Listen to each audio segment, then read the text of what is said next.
ఇక మోంతా తుఫాన్ ప్రభావంతో ఉమ్మడి వరంగల్ జిల్లా వ్యాప్తంగా భారీ వర్షాలు కురుస్తున్నాయి. వరంగల్ జిల్లా పర్వతగిరి మండలం కల్లెడలో 34.8 సెంటీమీటర్ల వాన పడింది. ఇక వరంగల్ హన్మకొండలో లోతట్టు ప్రాంతాలు జలమయమయ్యాయి. వరంగల్లో పలు కాలనీలు నీట మునిగాయి. ఇక హైదరాబాద్ వరంగల్ జాతీయ రహదారి హన్మకొండ బస్టాండ్ కాలోజీ కళాక్షేత్రం వద్ద రోడ్డుపై వర్షపు నీరు చేరింది.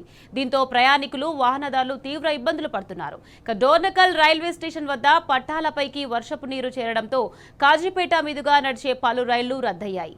మరికొన్ని రైళ్లను దారి మళ్లించారు. ఇక వరంగల్ హన్మకొండ ములుగు జిల్లాల్లోని విద్యాసంస్థలకు రేపు సెలవును ప్రకటించారు.